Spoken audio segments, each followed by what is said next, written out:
নিজের ভালোর কথা চিন্তা করেননি, তিনি বাংলাদেশের কোটি কোটি মানুষের মঙ্গলের কথা চিন্তা করেছেন, নিজের জীবন বাজি রেখেছেন এবং পরবর্তীতে বাংলাদেশের মানুষ ভালোবেসে তাকে তিনবার বাংলাদেশের প্রধানমন্ত্রী নির্বাচিত করেছিল কিভাবে? 3টি সুষ্ঠু নিরপেক্ষ নির্বাচনের মাধ্যমে। দিনের ভোট রাতে হয় সেই নির্বাচনে কিন্তু বেগম খালেদা জিয়া প্রধানমন্ত্রী হন নাই, যেরকম হয়েছিল আপনারা জানেন, আমি নাম কারো উল্লেখ করতে চাই না, যারা বাংলাদেশের কোটি কোটি মানুষকে ফেলে যারা কাপুরুষের মতো পালিয়ে গিয়েছে বিগত অগাস্টের 5 তারিখে, তাদের মতো নয়। কারণ তারা রাজনীতি করে নিজের জন্যে, দেশনেত্রী বেগম খালেদা জিয়া রাজনীতি করেছেন এই দেশের কোটি কোটি মানুষের জন্য। পরবর্তীতে সেই একই আক্রোশের শিকার হয়েছিলেন আমাদের দেশনেত্রী বেগম খালেদা জিয়া।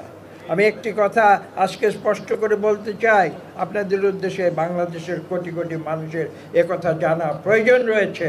আমি যে কথাটি এখন বলবো, যে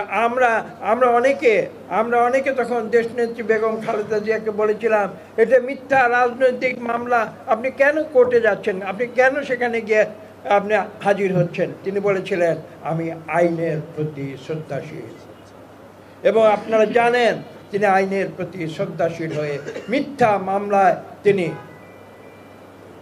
কারারুদ্ধ হয়েছিলেন। কত বড় মানসিকতা থাকলে এই কাজ করতে পারে আপনারা ভেবে দেখুন। এমন একজন রাজনীতিবিদ যিনি কোনোদিন প্রতিহিংসায় বিশ্বাস করেন না, যিনি কখনো রাগ করে কারো সঙ্গে কথা বলেন না, তেমন একজন মানুষ তিনি।